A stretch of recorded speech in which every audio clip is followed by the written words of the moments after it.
निक्कर और T shirt पहन के आया साइक्लोन। निक्कर और टी शर्ट पहन के आया साइक्लोन। लगा के फोन बता दे सबने बच के रहियो बागड़ दिल्ली से, चंडीगढ़ से या दिल्ली से। तन कर खाने चिट कर देगी, तेरे पुरजे फिट कर देगी, कट कर देगी तेरे गाँव से भड़ के पैंच पलट कर देगी, चिट कर देगी, चिट कर देगी।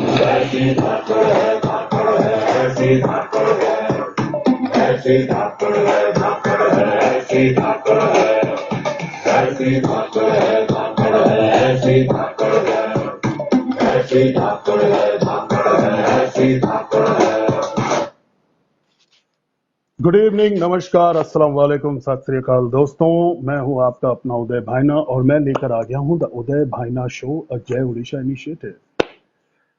सो फ्रेंड्स, पिछले वाले एपिसोड में जब हमारे साथ थे रिजुल राय, तो उन्होंने इतनी ज्यादा एनर्जी भर दी, पूरे शो में जान लगा दी कि भैया, मेरे कुछ दोस्तों ने फोन करके कहा कि जब उन्होंने ये शो देखा तो उनको लगा कि भैया उन्होंने जैसे 4 cup of black coffee P लिए। So that was the kind of energy Rijul Ray brought. And it is the same kind of energy that we are expecting from our guest today. And I'm pretty sure that he's going to be bringing in the same sort of energy and the same sort of positivity as Rijul or any of our other guests did. तो आज के जो हमारे guest हैं, ये ज्यादा वक्त जाहिर नहीं करते हुए मैं बताना चाहता हूं आपको कि this gentleman is from Nagpur, and he did his engineering from the very famous NIT Nagpur, National Institute of Technology. And then he went on to do his master's in business administration from the very prestigious IIT Delhi, Indian Institute of Technology, Delhi. But that's not the point. That's not the point. The reason why he is on this show today is because he's had a terrible experience over the last few months. Something that is so terrible that अच्छे अच्छों को झंझोड़ के रख देता है, अच्छे अच्छों की आत्मा को झंझोड़ के रख देता है. Unfortunately, this friend of mine lost his father a couple of weeks back.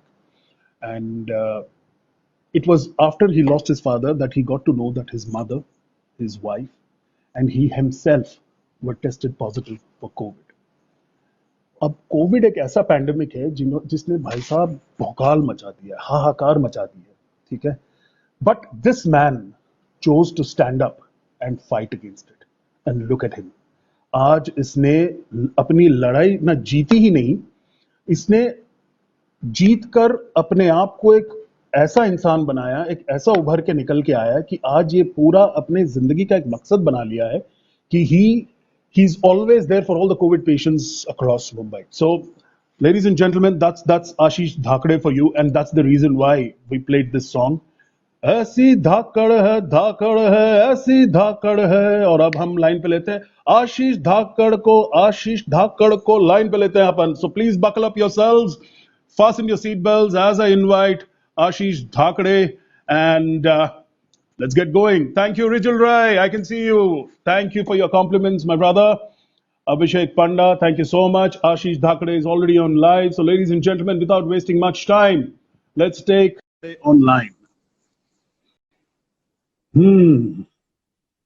Ashish bhai, can you see me? Can you hear me? I am waiting for Ashish Dhakde, and there he is. Good evening, sir. Good evening. How are we today? Everything is fine, so far so good, and I hope everything is good for everyone else. Absolutely, Ashish. I have been dying to talk to you for. In fact, I want to tell my viewers here. I met Ashish way back in 2002, if I'm not mistaken. I think that's when he was at NIT Nagpur, and I had gone to visit a dear friend of mine, and we had a ball of a time then. And then he went on to pursue his further studies at IIT Delhi, and then it's after a long time that we've gotten in touch. Ashish, first of all, thank you so much for coming on to this show, for agreeing to coming onto this show, and I would like to extend my deepest condolences.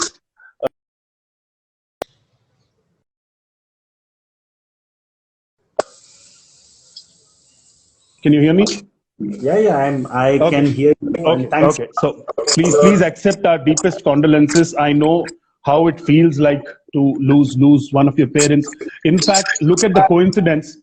Today happens to be the second death anniversary of my father.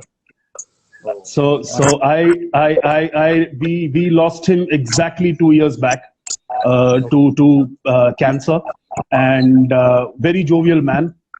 But that's history now. We fondly remember him, and it couldn't be a better tribute to him than sitting with you and discussing something that has actually shook the whole of mankind and has taken us down the drain, right? So, Ashish, I first of all, once again, thank you so much for coming. I first of all wanted to start with you. Start with a question wherein the first time you got to know you've been tested positive, or whether it was Rajeshri. Ladies and gentlemen, Rajeshri is Ashish's wife, or your mom for that matter. How did you guys react? How did you cope with that entire shock? Because, it's not that easy. First thing I would like to tell you is that we were not at all expecting this. We took utmost care and highest level of precautions so that this disease doesn't reach us. I don't think anything better than this could have been done to avoid this infection. But in spite of that, it has reached. We, in fact, were monitoring all the health parameters for all of us because we had 2 senior citizens at home.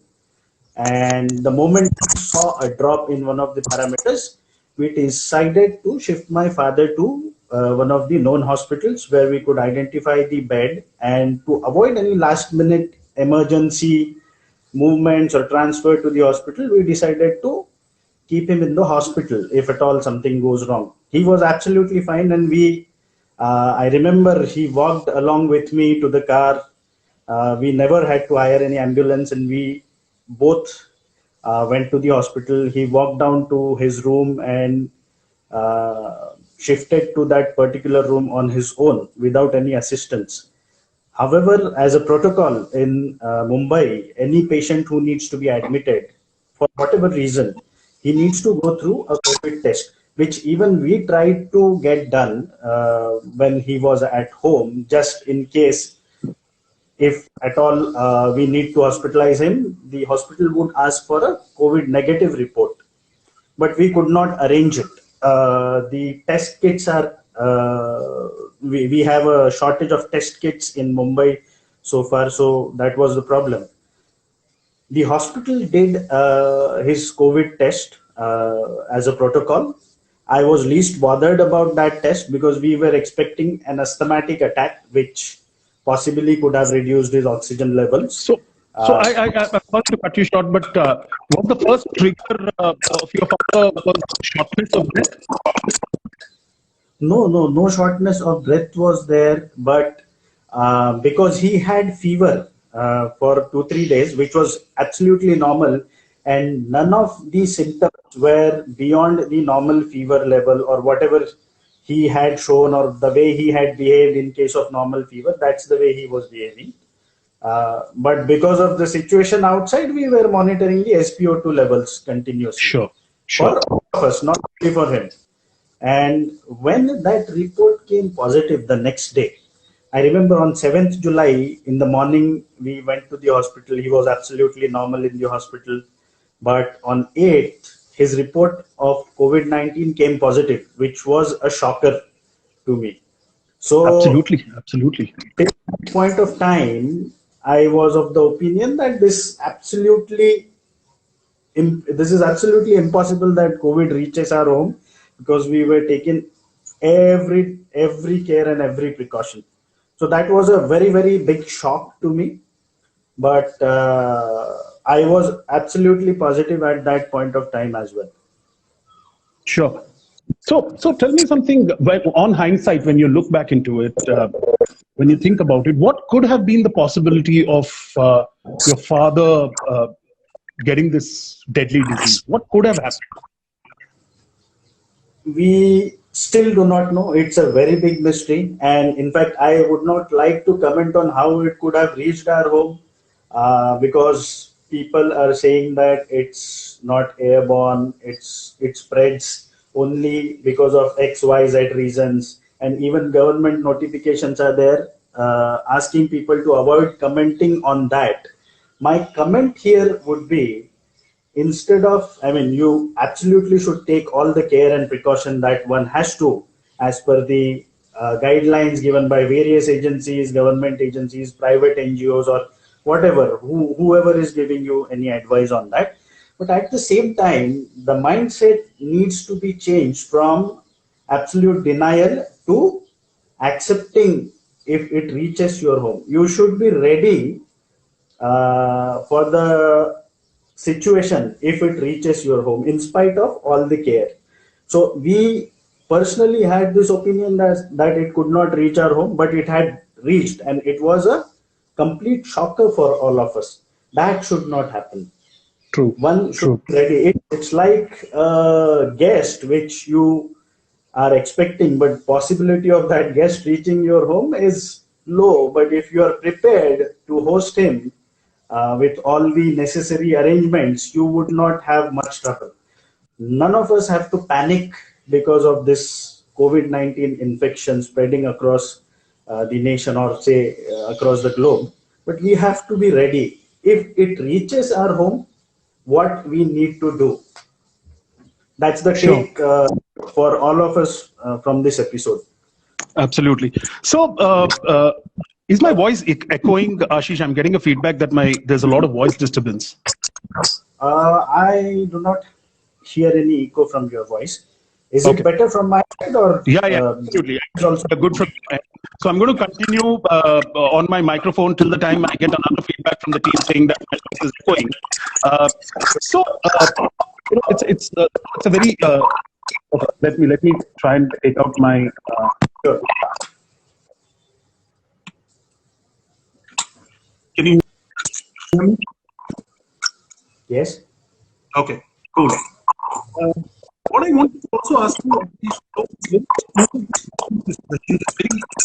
for my part, you got the mental state. As anybody who, the day I got to know that my father was suffering from cancer, most of his body was completely, had I'm sorry, but your voice is not audible now. Okay. It was when you had the microphone.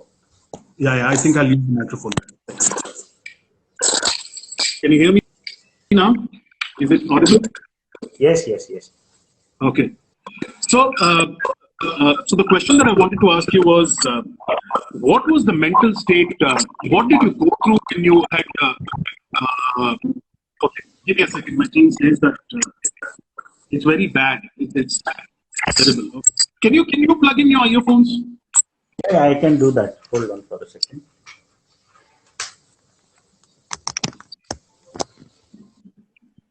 Yeah, Candy, Kalandri, thank you very much. We are trying to address that. I know the voice is not clear.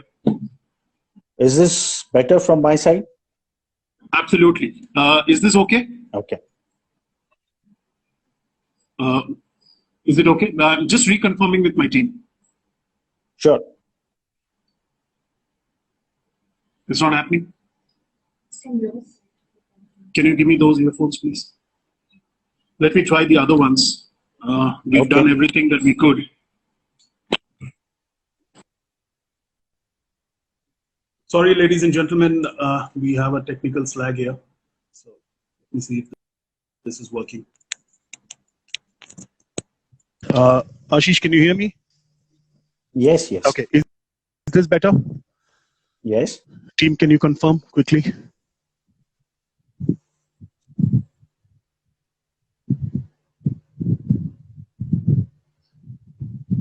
Is it good to go? Okay, cool. Thanks. Thank you very much, Vaishali. Yeah. So, so again, I'm going to rephrase the question for the benefit of our viewers and everyone. So it's a very stupid question on my part, but I really want to know.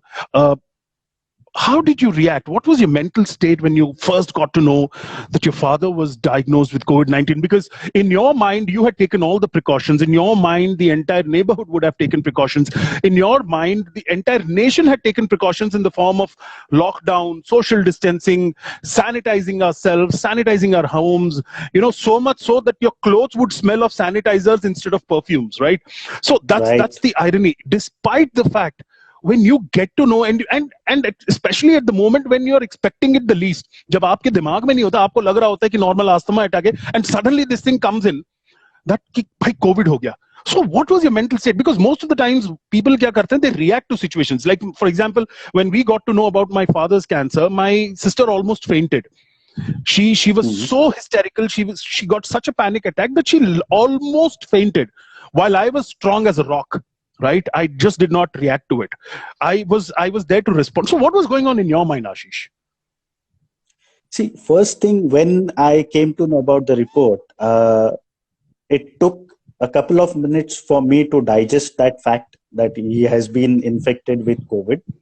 Instead of worrying about it, I in fact started thinking about what would be the action plan to fight with this. In fact, well in advance, the previous day, I had got most of his tests done, except X-ray, because X-ray was not available. The HRCT was not available that time in the evening. The rest of his reports were normal. So I was not worried on that front. I said, okay, this is positive, but most of the other things are stable. Only thing is that his saturation level, as far as oxygen is concerned, that is dropping down, which we can have an external support of oxygen, which already the hospital had managed, and he was on that, and he was absolutely fine, maintaining everything very well. He was talking to me, he was eating his food, and no other problematic things appeared till that point of time. So I was on one side relieved. On the other side, I was taken aback with surprise, because I was not prepared with the next steps, what needs to be done in case of one tests positive. So I started thinking about that. The first thing which I thought was to transfer him to a COVID hospital, COVID specific hospital. This hospital was normal hospital because nobody expected him to be infected with COVID-19, and that's why he was shifted there. Sure. So it started from identification of the hospital itself. When one is not prepared for this situation, he has to think everything right from the beginning. That's what takes few hours, and that's where we, after this happened, decided to be in touch with people who are going through this situation to save precious hours that they could waste.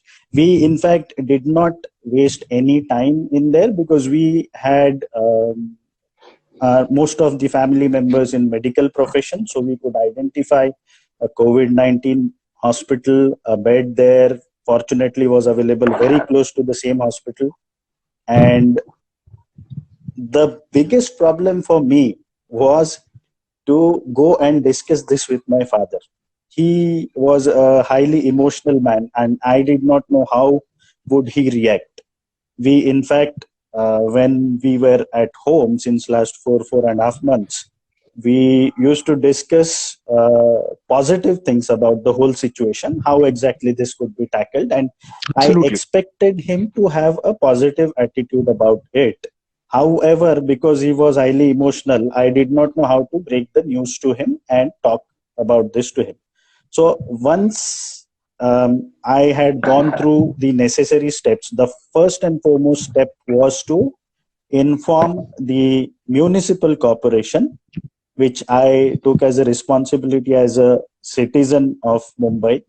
Second, to inform my society so that they can activate the sanitization process, etc., so that other people could be saved from this infection, if at all there was any possibility. In fact, we have about 11 buildings in our society, and out of those, about 5-6 buildings already had patients before my father was diagnosed with COVID-19. Sure. So the society was well prepared for that.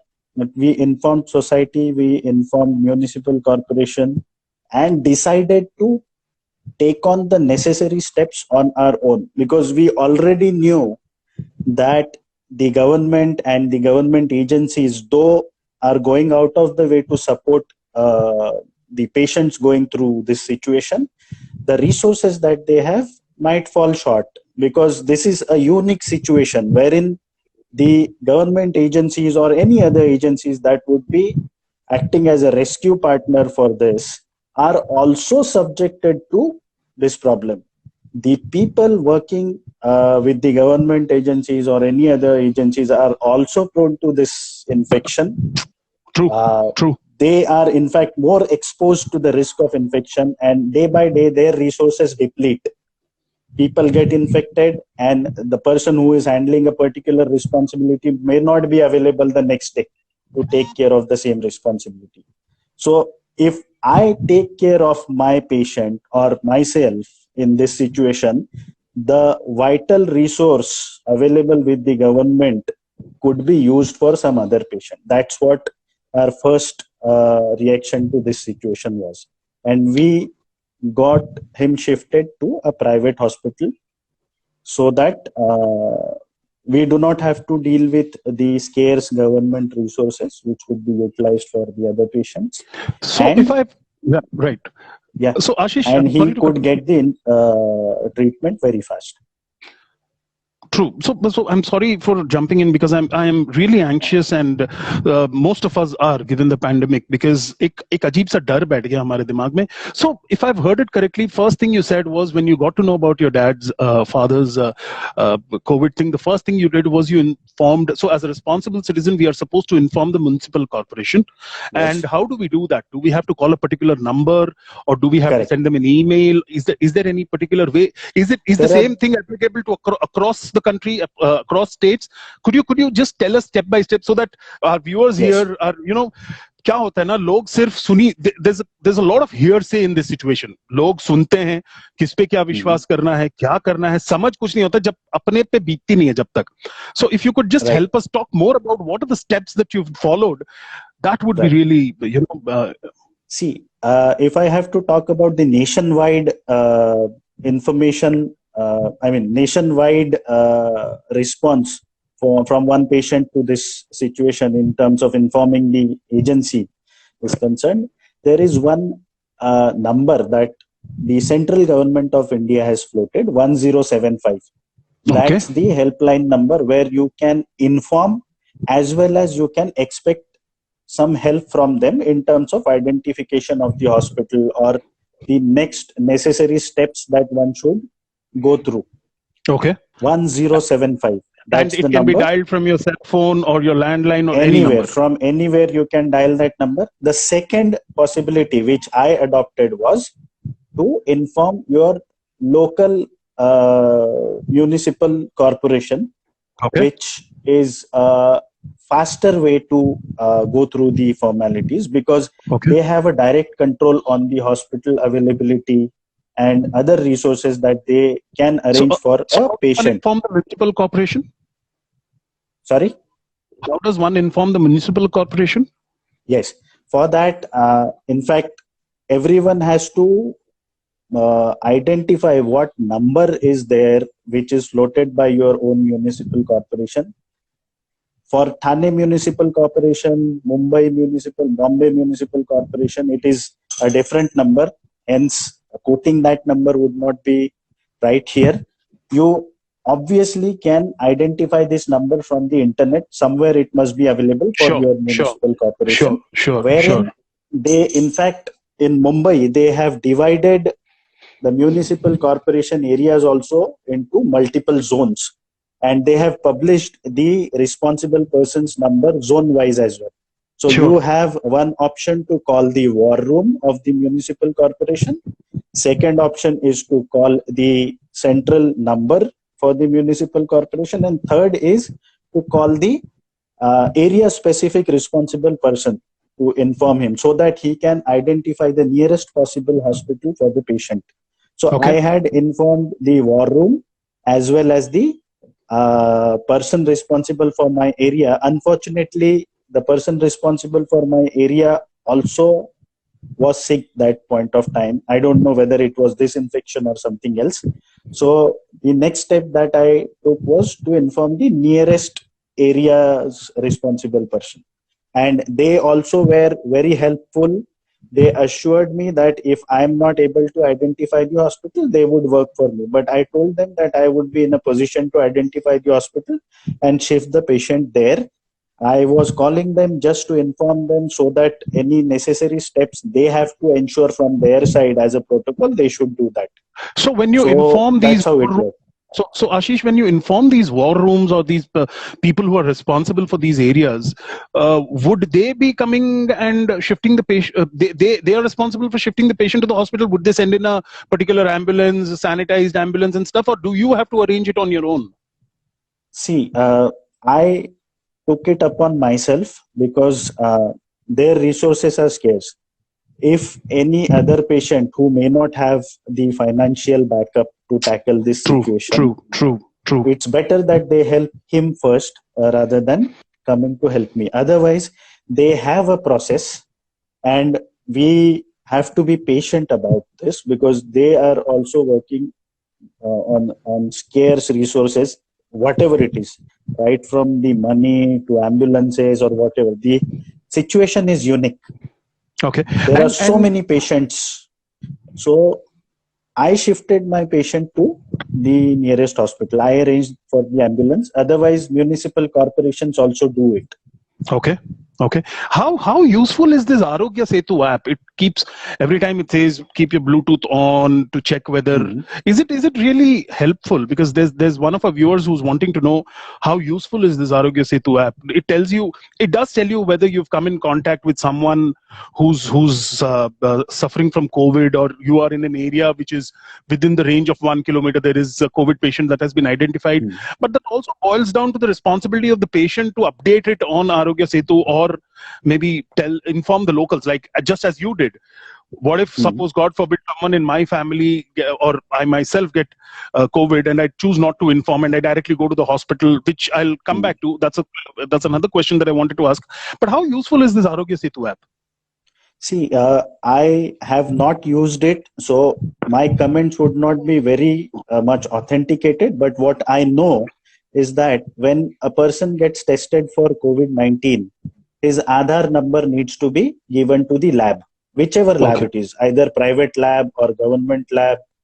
That Aadhaar number possibly is used to highlight the area of that person in Arogya Setu. That's what my assumption is. I do not have confirmed information on this. Sure. So whether Arogya Setu app is very much useful or not, I may not be in a position to comment on that. Sure. So my next question to you was, Ashish, when you went to that hospital after you took your father to the hospital where he was admitted, there's again a lot of hearsay that yaar COVID hospitals mein treatment sahi se nahi milta hai, patient ko koi attend nahi karta hai, there is a shortage of staff, there is a shortage of medical professionals, kone mein rakh dete hain, bahut hi unhygienic situation hai. So is it true or I would say do not believe in any of these things. There might be some exceptions that have happened because, as I said, very limited resources, very high number of patients. My experience is that in the government hospitals, I had been in touch with many patients in last few weeks after this thing happened to us to save their critical hours.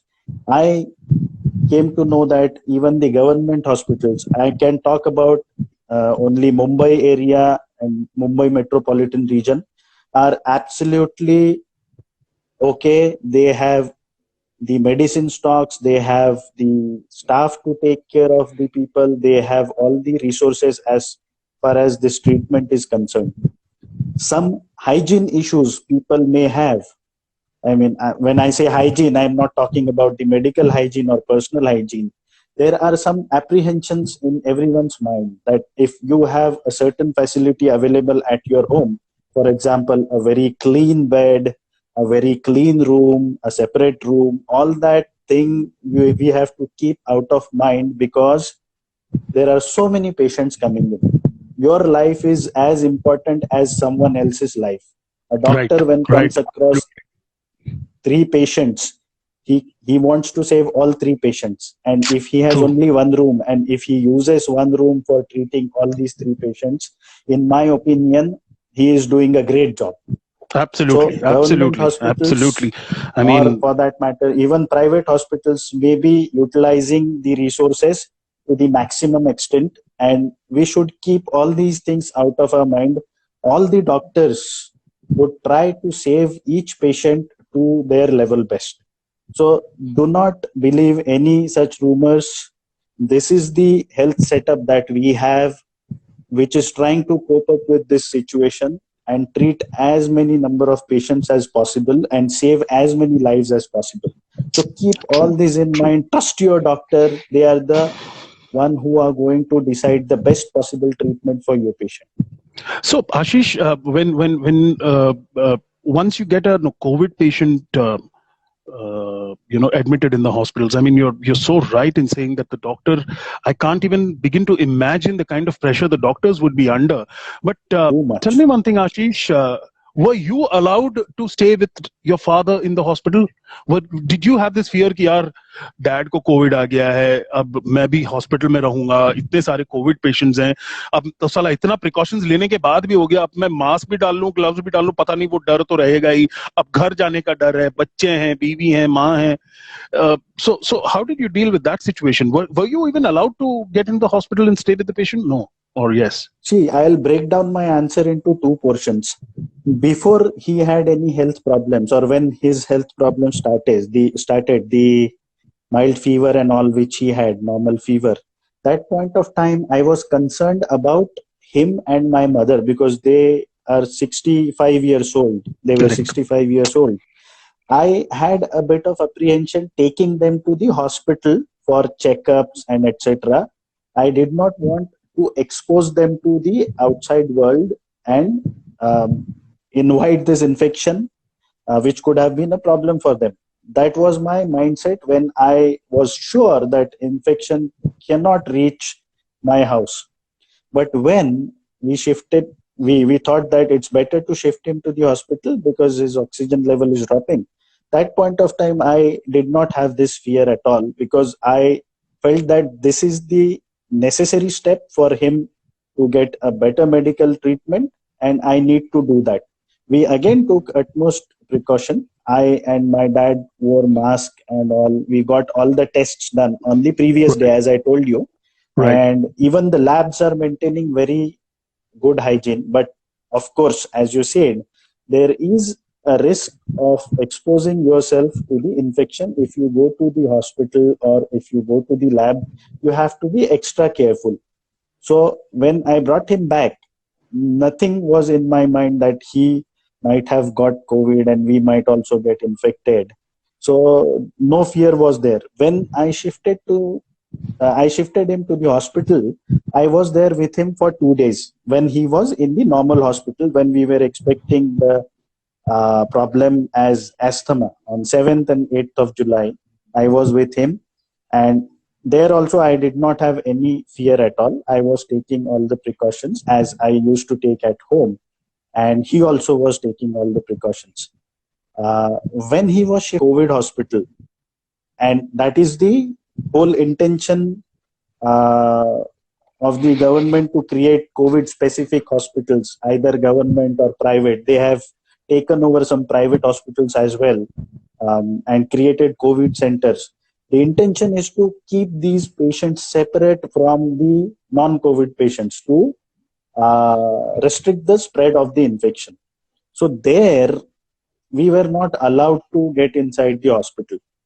Okay. So that's something which, in fact, I still feel that if I had been there with him and I would have chosen to be with him as his moral support, the things could have been different. But as we have already discussed, there is no use of thinking like that. These are all I, ifs and buts.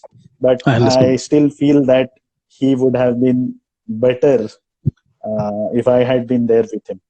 And I Absolutely. I mean, absolutely would not have had any fear of getting the infection from him. no, absolutely, because half of your battle is won when if you're mentally strong, be it cancer or any other deadly disease. I think the only way to beat cancer or any of those goddamn diseases is you have to be mentally strong.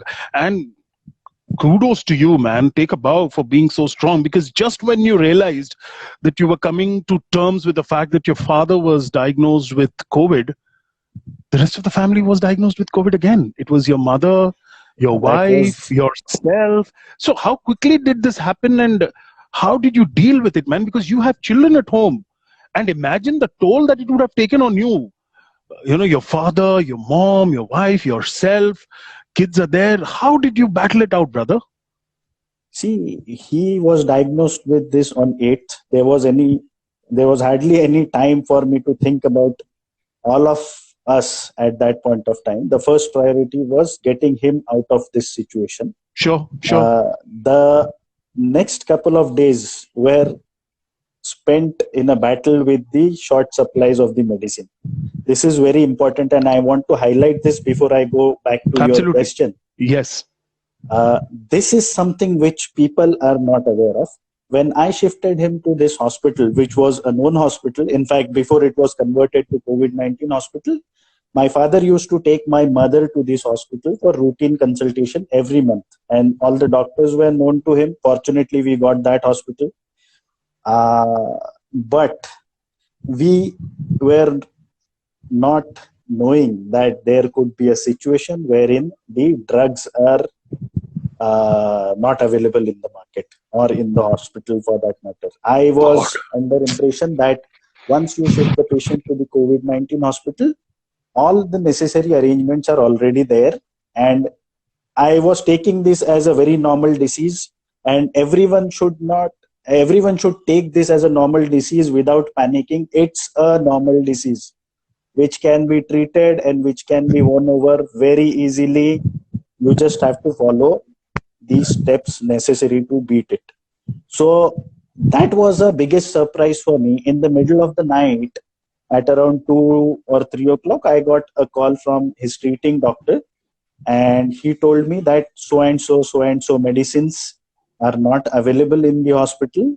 Would you be able to arrange it? And I assumed that and he sent me a couple of addresses there where I could find those. I assumed that I would drive in the middle of the night there and bring those medicines. But I was surprised to know that the medicines were not available. I started calling people from that point. I think I have spoken to around 500 or 600 people for arranging those medicines. So it took me about 36 hours before I could arrange that life-saving drug. In fact, my father was he was responding very well to the treatment, and he never required ventilator until the last day. He was just coping with the oxygen levels based on the external oxygen support, which is pretty normal. So this is something which you need to be very careful about. If at all there is going to be a requirement of specific drug for treating your patient, you should prepare yourself mentally to run here and there for that drug. And it's better to talk to your doctors in advance and check if at all those kind of drugs would be required or not. In my case, the doctors came back to me pretty quickly. However, I was not prepared for that situation. And it was mentally really taxing that your patient is in the hospital battling with a disease which nobody knows about, how exactly it behaves and how exactly it can be cured fast. There is a lot of confusion, and you are worrying about your patient on one side, and on the other side, you are struggling to get the medicine. And that's what was the worst part of all this episode. So that is something which I would request everyone to be prepared for. And that's where we are also trying to help people. Whenever there is a possibility of an infection, we keep them informed about the a possible requirement of these drugs, and where we can get them. It would take so many hours maximum to get these drugs. Or this is very important information. Now, going back to your question, how exactly was our response to this situation when my father was admitted? We in fact did not have any time to get ourselves tested or even think about it. My mother has lot of comorbid conditions. She has heart disease, blood pressure, diabetes, uh, asthma, everything. My father, on the Wow. other hand, was pretty healthy. He never had to go to the hospital. So I was worried about my mother, but even at that point of time, this thought did not cross my mind because I hardly had any time. I was running for getting the medicine arranged. So that was the situation. On the next day also, my father was absolutely fine. He called me from his phone from the hospital and I talked to him. Everything was normal. The next day, the medicine also got arranged. He was administered that. But the disease is such that the next thing what this virus would do to a person is really unpredictable. So the mortality rate is very low, so we don't have to panic about it. But there are chances of mortality, so we have to live with that.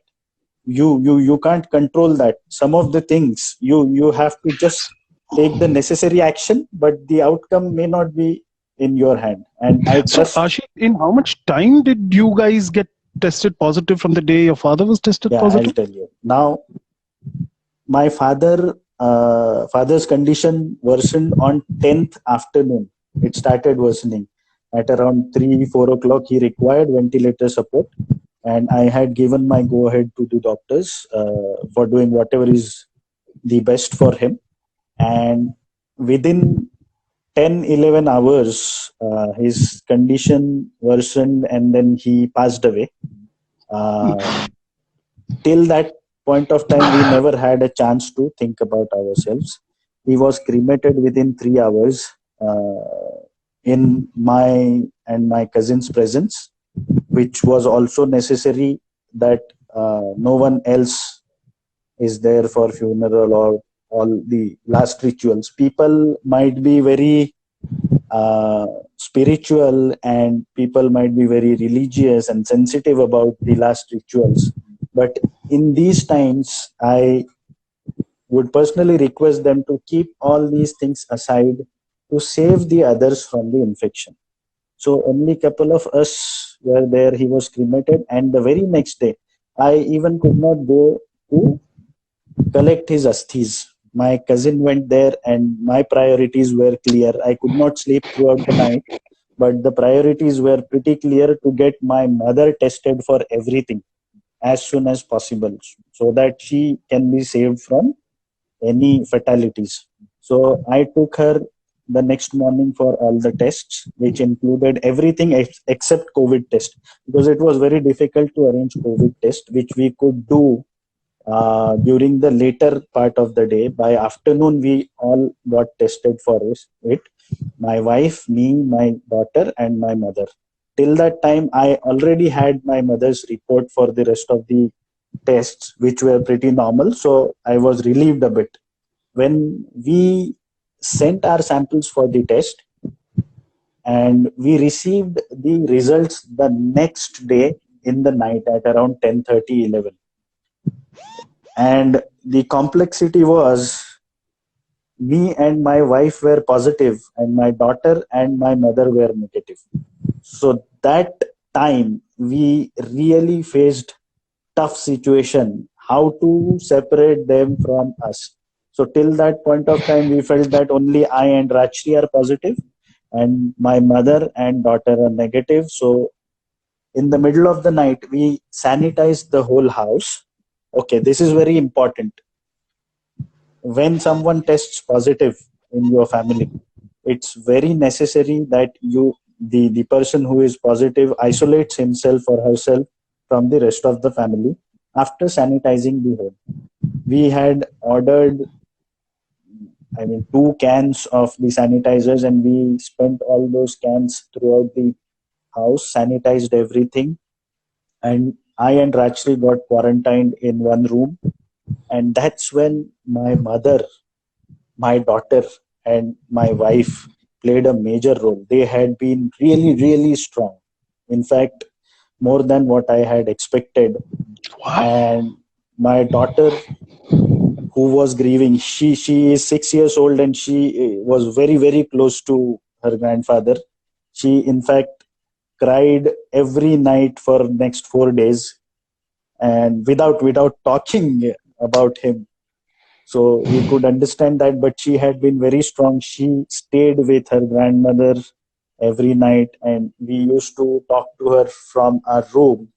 But we always used to maintain about 5-6 feet distance. So that is very important. My mother I never can't had even time to grieve. sorry, I have to tell you this, Yes. Ashish. I can't even begin to imagine. Picture a situation. You are in the same house, and your 6-year-old can't even come and even hug you. No. She has to be at a 10 feet distance every day, Yes. day in and day out. Every day. You can't kiss her on her forehead and say good morning, beta, or you can't even touch her. So you're like completely shunted, and on top of it, you've just lost your father. My God. Yes. I mean, and all you need in such a situation, when I lost my father, the biggest problem was when I lost my father, I didn't cry at all. And I am considered to be the most stupid, emotional fool that anyone would have ever known. I would cry at the drop of the first hat, probably, right? So I did not cry at all. My mother, my cousins, my sisters, my younger sister, everybody was worried कि यार ये पागल हो जाएगा, ये तो अंदर ही दबा के रखा है ये. All I needed at that point of time was just a hug, and someone comes and tells me that, you're going to be fine, you're going to be okay, right? It's that hug that matters. Imagine a situation, आपने अपने पिताजी को खोया, and at a time when you weren't expecting it, and suddenly you have become a victim of that particular disease. Your wife becomes a victim, still to come your mother becomes a victim. I cannot even begin to imagine. टूट गया होगा आदमी यार. And yet you are here standing strong and standing like a winner. You've outbeaten COVID. All the strength came to me from my mother and my wife and my daughter too. In fact, I still feel that my father had shown me a way out of his casualty, how to react and how to try to protect the rest of the family. That was my first priority, and for all of us. In fact, my mother never got a chance to grieve for him. My mother, who required support, she also could not hug us and cry for this. I remember to have spoken to her and my sister for just 5 minutes. I spoke to my sister on phone and told her not to come to Mumbai. She is not in Mumbai. And it was very difficult for her as well. But we had to actually go through that, and we had to do this to protect the whole family. So it would have been the most difficult thing for my mother, in fact, even more difficult than what it was for me or my daughter or for my wife. You said that you did not cry when your father passed away. I also did not get a chance to cry, but I remember to have cried a lot whenever I drove for collecting the medicines or for any procedure related to his final hours, whatever it was. I did not have liberty to cry at home. Same thing goes for my mother. She cried for 5 minutes, possibly. But if we had started spending time on that, we couldn't have possibly done the right things which were required at that time.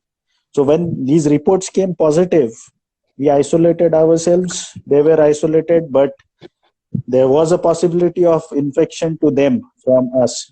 So we had to identify whether they were infected already and they recovered on their own or what. So we got an antigen test done the next day for my daughter and my mother. It was very difficult for my daughter to go through all these tests one after the other. She could not understand what was going on. So the test results came in the night again, and we were relieved a bit to know that my mother also was infected, but she could recover on her own, even without us knowing about it. Even she did not know that she had got infected, and she recovered, and the antibodies were found in her blood. So we were sort of relieved that we were never worried about myself or my wife because we knew that we are very young and we can be very strong while fighting with this disease. But my mother, who had comorbid situations, may not have that kind of strength in her body. But on the contrary, it was again surprising that her body could fight with the disease without any external support or medication. So that's why I'm saying it's easy to win the battle. It's very easy to beat this disease as long as you have a positive attitude and the right information and you ensure the right steps at the right time. So how did you Fortunately keep for us, we ensured all these steps at the right time. So we at least do not have that feeling that we could have done this or we could have done that to save him. True, but tell me something. In such a painful moment, how did you keep yourself positive? Apart from the fact that your mom, your wife, Rajshri, your daughter gave you a lot of strength, but giving strength and imbibing that strength and feeling positive are two different things. How did you keep yourself positive? See, he passed away on 10th night at 11:15. Uh, on 11th July, the next morning, I had to go for all the tests along with my family members. So I did not have any time till that time. By 12 o'clock on the 11th, the next day, I had to come back to my senses. I, in fact, was a lot disturbed uh, throughout the night and until 12 o'clock in the afternoon. At 11:30 or 12 in the afternoon, I suddenly woke up and I felt if I start grieving or I start thinking about this too much, the threat to the rest of the family could not be averted. The possibility of multiple hospitalizations was there. And this is a disease which takes away your social support system completely, be it in the home or outside. In normal medical emergencies, there would be 10 people coming and standing outside the hospital to ensure any sort of help that you need. But in this situation, even if people genuinely come forward, you have to ask them to stay away and stay at home. The situation needs to be managed by you and your family alone. So, on one side, there would be a lot of people supporting you, but you can't ask them to be physically present for anything. You have to be very strong to take care of all the steps. So that's when I decided to immediately take a stock of the financial inventory, the rest of the things. If something goes wrong and if we all have to get hospitalized, who will manage what stuff without being physically present? Whenever you go to a hospital, you have to deposit something, even if you have Mediclaim policies. I immediately started taking a stock of the activities that need to be done immediately, even before I could get A quick hospitalized. question: does COVID get covered under your medical insurance? Yes, yes, It does. So yes, even if I've taken an insurance last year and yes, at it that will. point in time COVID was not there, but it still gets covered, right? It gets covered because Okay, see, that is my main the point. treatment is covered in the medical policy. Treatment for any treatment that needs to be given to you for survival. Okay. So forget about whether it's COVID or what. Well, COVID doesn't kill people, possibly. The complications that COVID creates inside the body is the reason. It sure, attacks your respiratory system, other vital organs, and all that stuff. sure, So sure, do sure. not worry about that. COVID absolutely gets covered in the medical policies. So I assigned some responsibilities to specific people in my circle and told them not to be present there. The cash was assigned. All the T pins, password, ATM pins were shared with my cousin, who was the closest one to me, physically as well as emotionally. Here, he lives very close to my home. And the medical policies were handed over to the people who I know in the medical insurance industry so that they can facilitate whatever requirements were going to be there. Once that was done, in next 7-8 hours, I did this thing, and then I was sort of relieved. Till that point of time, I didn't even make any single call to inform people that my father had expired. So I felt that this is more necessary than informing people that he had expired. True. So once this is done, we were sort of relieved and we were ready for the battle. Till that point of time, the mindset also had changed. What needs to be done, that we started thinking. Earlier, it was like, this will never reach us, so we don't need to worry. So tell me, Ashish, one last question, which I'm really interested in knowing from you. In fact, two questions. I've always felt for all the misfortunes of our life, we always end up blaming the world, and we don't blame ourselves for not being careful or for being careless, right? But to an extent, you cannot deny the fact that it is a cynical world. It's a world full of selfish people, right? Jaise, so suddenly, if you are diagnosed with COVID, you're suddenly shunted by all your neighbors. अरे अरे अरे चलो चलो चलो उनसे अभी ज्यादा बातचीत नहीं करनी है. I mean, हमारे घर में बाई आ रही है तो दूसरे लोग हमसे थोड़ा बात करना कम कर देते हैं कि नहीं भैया ये लोग बाई मंगा रहे हैं, पता नहीं कहां से आएगा. And this cynicism, this particular sort of a paranoia has gotten into us so much कि हम सैनिटाइजर्स लेके घूमने लगते हैं. And look at the irony, हम सैनिटाइजर्स लेके घूमते हैं, हम टूथपिक लेके घूमते हैं ताकि लिफ्ट में बटन हम टूथपिक से दबा सकें, ग्लव्स पहन के घूमते हैं. बट हम इतने मंद बुद्धि हैं कि सोशल डिस्टेंसिंग मेंटेन नहीं करते हैं. हाथ कंधे पे हाथ डाल के सिगरेट पी रहे हैं, पान की दुकान में हम रब करके एक दूसरे के बॉडी से रब करके निकल जा रहे हैं. So that irony, still it's a paradox. On one side we are wanting to be careful, trying to be careful, either we are showing that we are very careful or we are inherently very careful, but on the other side we are also being stupid of going to इतनी क्या necessity हो गई कि आपको भीड़ वाली दुकान में ही जानी है या सिगरेट पीना है या दारू लेके आनी है. I was shocked to my death when I saw those days when the liquor shops were opened and there used to be kilometers of lines, right? Yes. इतनी क्या तुम्हारी भूख मरी जा रही है, मतलब तुम मरे जा रहे हो कि दारू नहीं पियोगे. So look at the irony. That's what irritates me the most. And in such a world, you have taken it on yourself, you and your wife, to help people. I mean, I have to start thinking कि तुम कितने selfless हो. Imagine you went through the entire ordeal all alone. You took the responsibility all alone. You faced the consequences all alone. You were a victim of COVID all alone. You took the precautions. You fought it out all alone. And now you have chosen to help other people. Where does this selflessness come from? And you've done so much. Because I've been in touch with you over the last couple of weeks, and every time I tried calling you up, you said you are at a COVID center or you're trying to help some patients or you're addressing those issues and you're trying to do that. I understand कि अपने पे जो बीती है वो दुश्मन पे भी ना बीते, but इतना selfless कैसे हो सकता है आदमी? See, it's not a question of being selfless. What I felt during the whole episode was that the information is the key to, the moment you have your mental preparedness and the information required, half the battle is already won. Now, most of the people do not have both the things. They are neither prepared mentally to tackle this disease. They would always think that this would never come to them.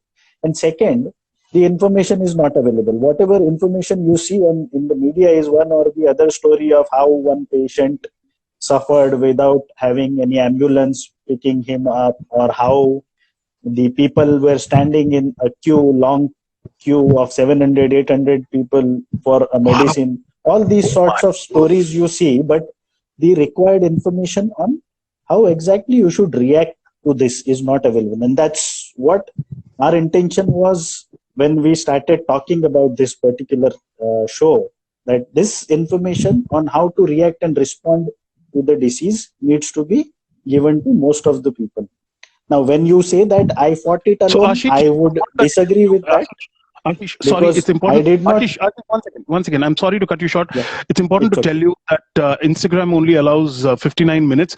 Just in case we get disconnected, I will go live again and you will have to rejoin. Sure. Yeah. So carry on, please. When you say that I or we... There you are, Ashish. Thank you so much for coming in again. And so, yes, you were telling us about... whether when you say that we have fought it alone. That's not really true. There had been so many people supporting, and that really gave us sort of strength. Like when I was looking for the medicine, I couldn't have imagined the kind of support I had got from various people, the people whom I had known since long, very long period, or the people who were not even known to me. I mean, I don't have words to thank them, and that's the kind of support is required from the society to a COVID affected family. We had been really fortunate to be a part of a society in terms of a larger group, as well as the cooperative housing society where we stay in. Most Sure, of our neighbors sure. were so supportive that for the next few days, when we were positive and my father had passed away, my relatives and my neighbors in the building, they left food for us. I mean, obviously they couldn't come to our home Absolutely, and give it absolutely. to us, but they left it with the guard.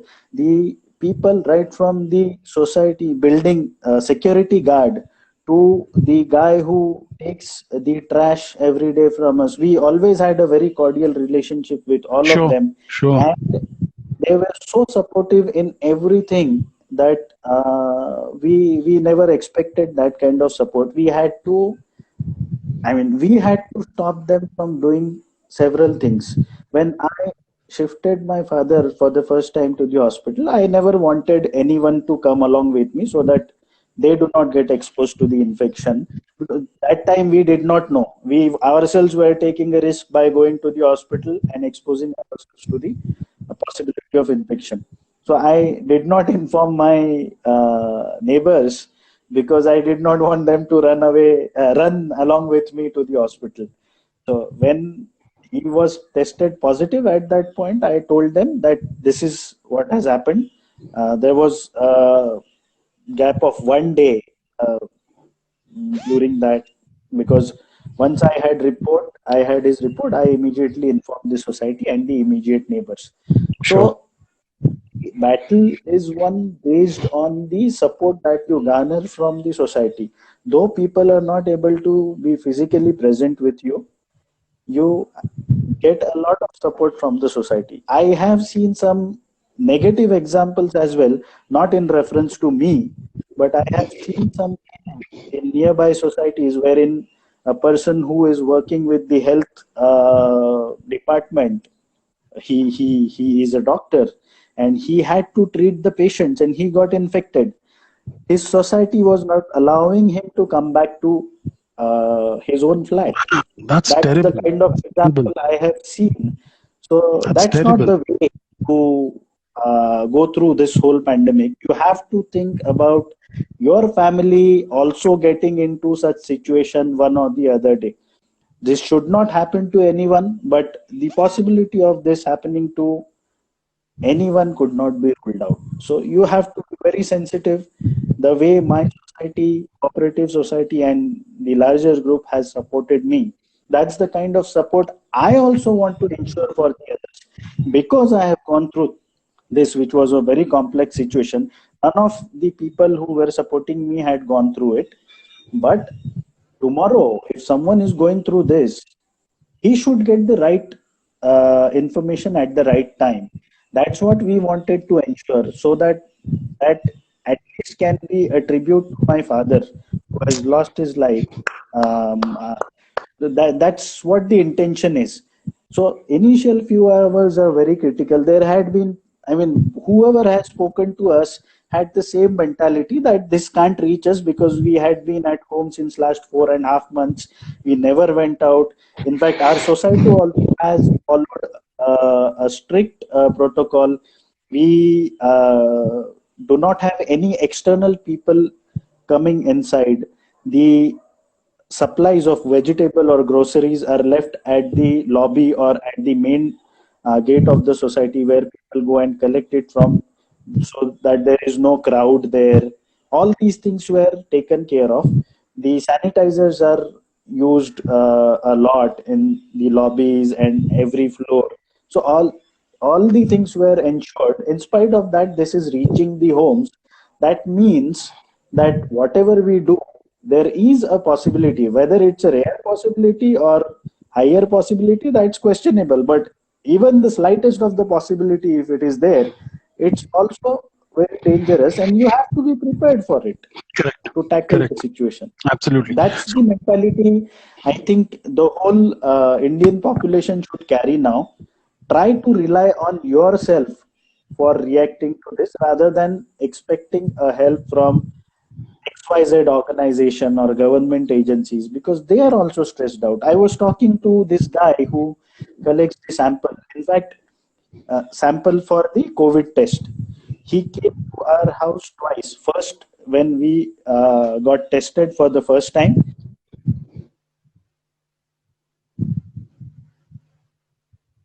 Hello? Yeah. I lost you for a Still moment. there, okay.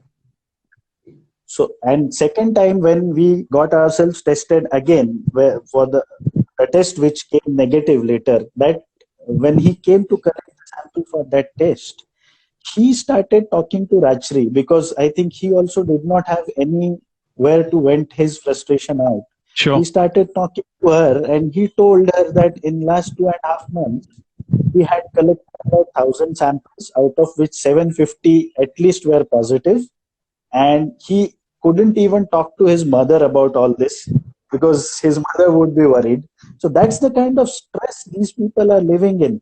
He is being exposed to the infection every day. He is driving for 200 to 300 kilometers every day to collect the samples. And he was saying that even their staff was getting infected one by one. So even the back-end job he has to do, he collects the sample, goes back to the lab by 6 o'clock, and he processes them, whatever back-end activities are there, and he reaches home at 11 o'clock.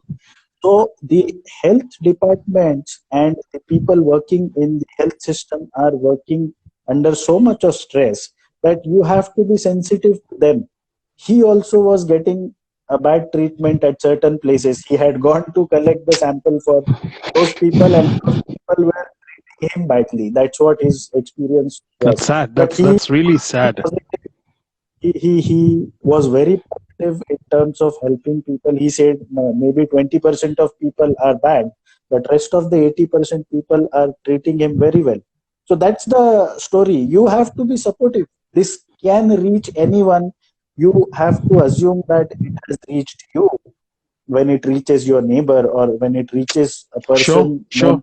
And be sensitive on that terms. Sure. So I have a couple of questions and couple of random questions that are there in my mind, which are typically जो कहते हैं ना अंधविश्वास जैसी अब डर ऐसा फैल गया है कि थोड़े सवाल हैं which I want you to answer either it's true or false, right?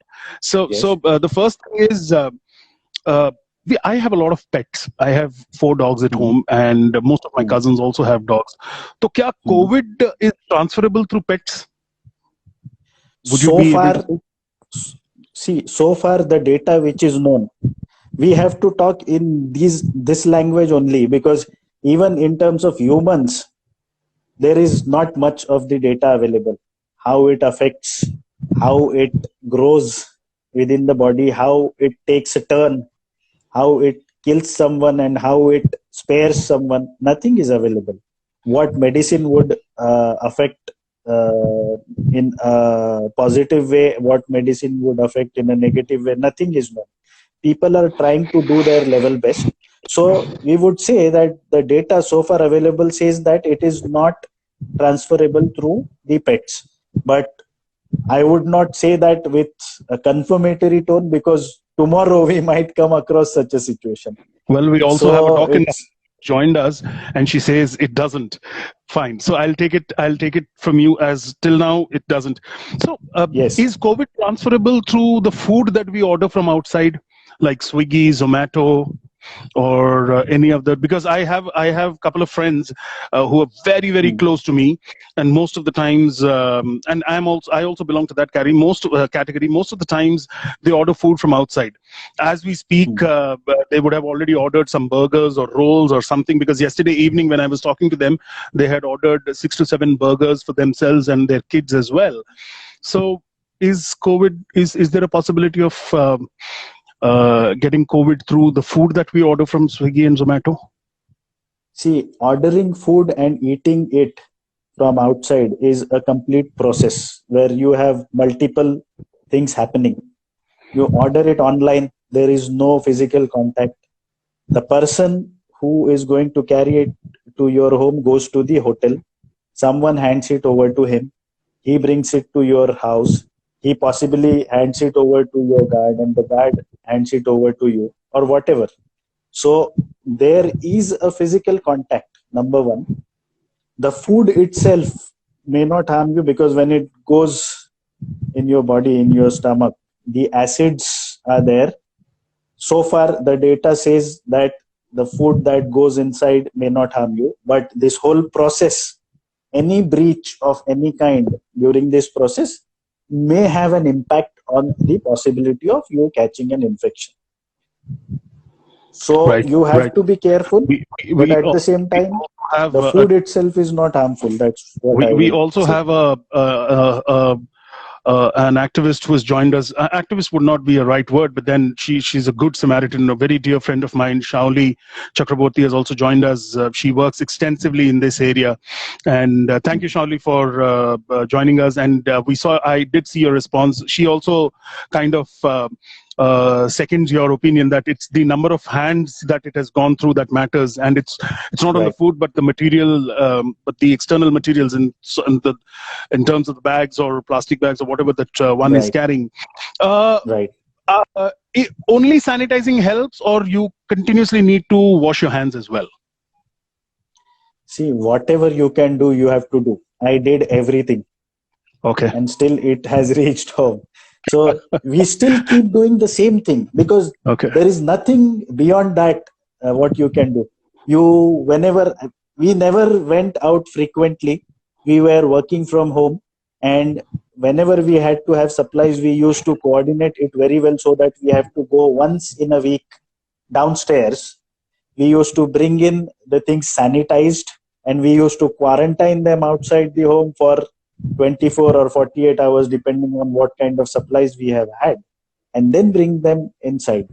So whatever you can do, you have to keep doing. Sanitize it, wash your hands, sanitize them, whatever.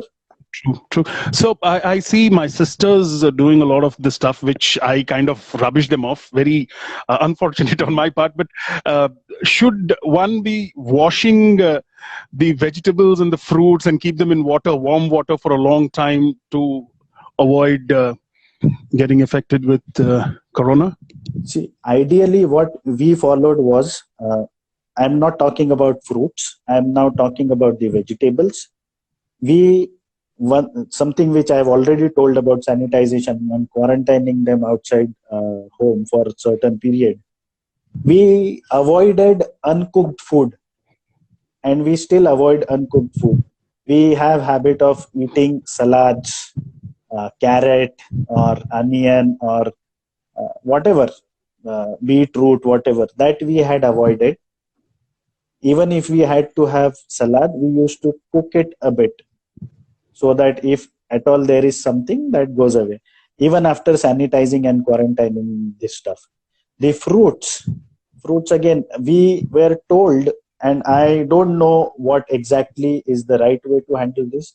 We were told that if this virus attaches to any surface, it would automatically die within 4 days or so, if at all it doesn't infect you during that period. So first thing we used to do was sanitize it, wash it with the soap water, quarantine it for say 4 hours. If we had ordered mangoes, we had kept mangoes outside for 4 days. Mangoes is something which you can't cook and eat. Correct. So that had helped, I guess, because till the time, mango is the only fruit that we had eaten raw, and we ate our last mango, I think, in first week of June. So till that time we did not have any problem. So I would assume that it worked. I still do not know how it reached my home, but it has reached.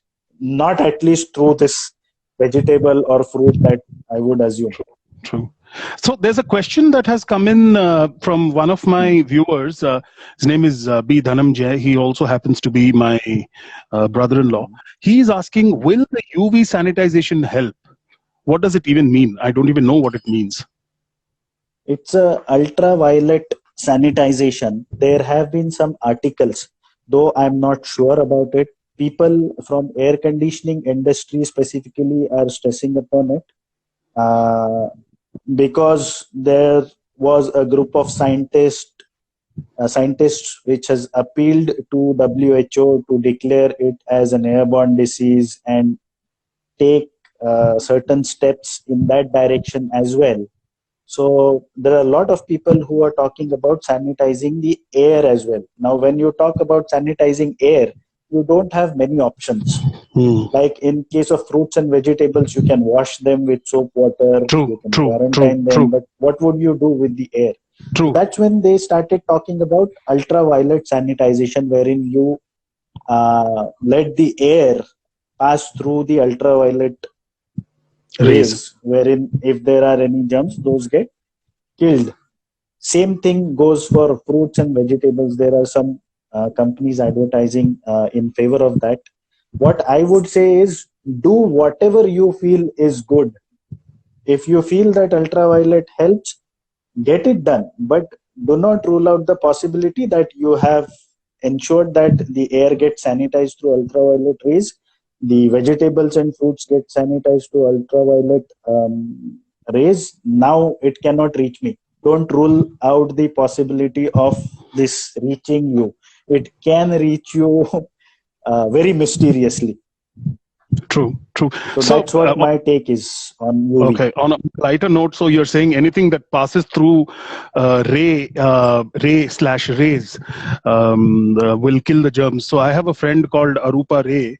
So there's hardly any chance that she'll be infected with COVID. That was on a lighter note. It's supposed to be a bad joke. I was saying do not rule out. You do it. You use ultraviolet if you feel better with that, but don't rule out. It's just a bad joke. I understand. Yeah, to all but friends, it could be misunderstood by many. So that's why I clarified. Absolutely, my bad. Okay. Another question that's really important that which I wanted to ask of you was, what are the top 5 do's and don'ts that you would recommend to all our viewers right now? Yeah, Shauli, I know it's a PJ. I completely agree. 1, 2, 3, 4, 5.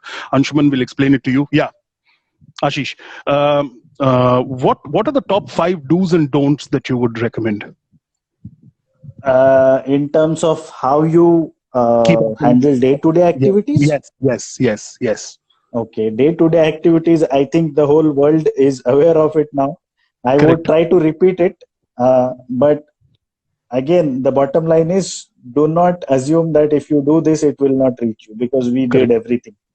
Number 1 is social distancing, as you have said. We Indians are highly social. We want to go for any occasion and visit our relatives. I would in fact go to the extent that if someone has even died, try to limit the number of people present there. Only those who are required to support the family, those many should go.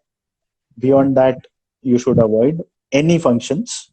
When you go to get the supplies, again you plan it so well that not more than once in a week you should go out to get the supplies. What happens is, and try to avoid the busy days. Sometimes, I mean, nowadays everyone is at home, most of them are at home, but still avoid Saturday, Sundays, or any rush days that you can identify in your locality. Try to go in odd hours so that there are less number of people. That's the way you can control the crowding in those areas. Sanitization, quarantining the supplies outside is very much necessary. Whenever you go out, when you come back, directly go to the washroom and get a good bath with soap. Correct. So that nothing is left on your body. Because you have already sanitized the supplies and quarantined them. You can't quarantine yourself. if someone is regularly going out, some people have to work, people in police department or some security forces or in health departments have to go out. The municipal corporations are working really hard to avoid any spread further. They are going out. So these people, if possible, they should avoid contact of the other family members as far as possible. One thing which I have noticed personally is that the oxygen level is the indicator for any kind of thing going wrong within your body. Even if you do not have any symptoms, your oxygen level may fall, and that can be an indication. So the people who are going out regularly, they should monitor their oxygen levels regularly. It's a small device that you can get in any medical store. And do not do not ignore any symptom.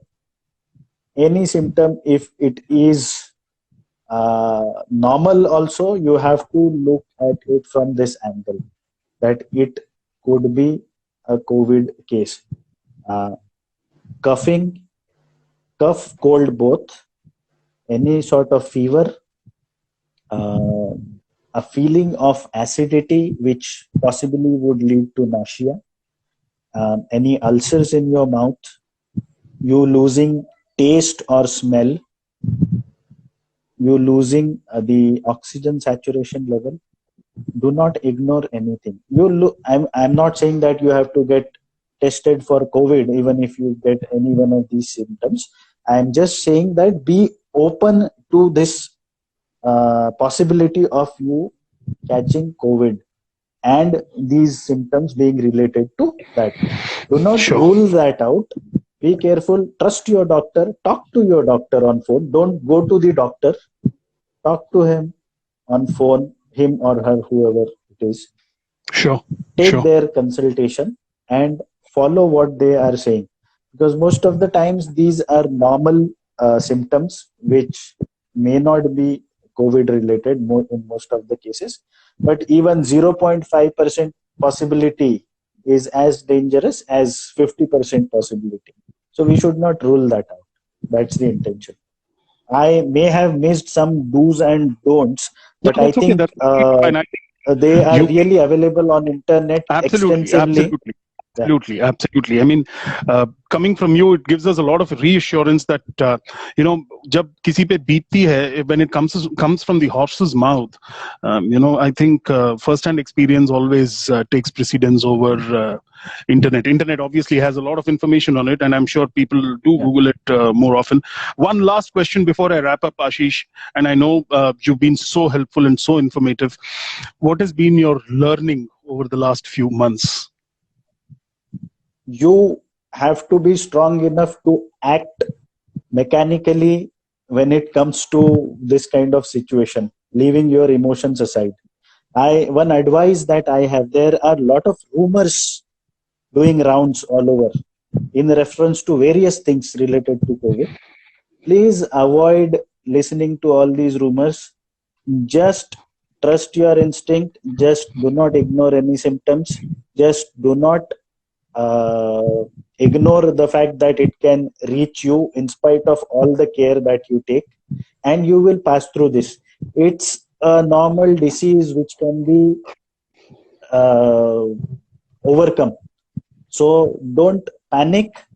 Just keep your emotions aside. What would you do in case if you had fever? What would you do in case if you had COVID infection?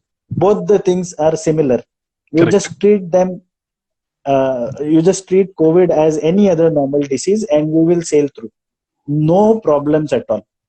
Only things are the medicine supplies or some other resources that are scarce because of the number of patients increasing very rapidly.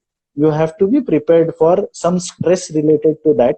If you are mentally prepared for this unwanted guest, you would sail through. That's the bottom line. Thank you so much, Ashish. You have been so informative. Before I wrap up, I really... One more thing. If at all, I mean, if anyone needs any help related to how to react and respond to this situation, they can call me anytime. There had been so many people calling. I had circulated my number, and many of them who felt that they may not require hospitalization, even if we did not suggest them right at the beginning.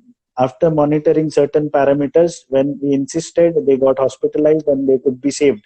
So saving these critical hours is very necessary, and we are committed to talking to people to save these hours. You can circulate my number, which I have shared with you. Absolutely. And anyone is absolutely free to talk to me on that.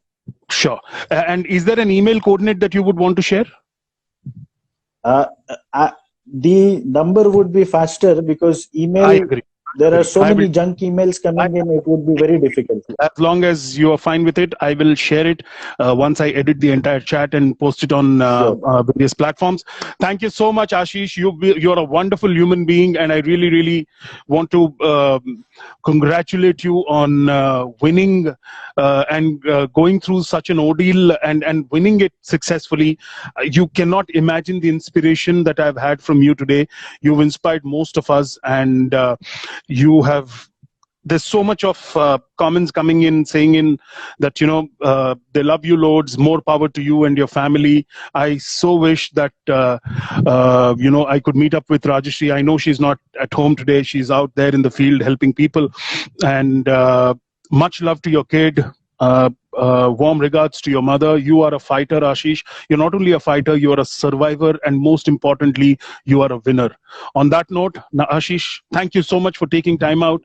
Thanks a lot. Thanks a lot for giving me a chance to the pleasure express these thoughts, which could help others.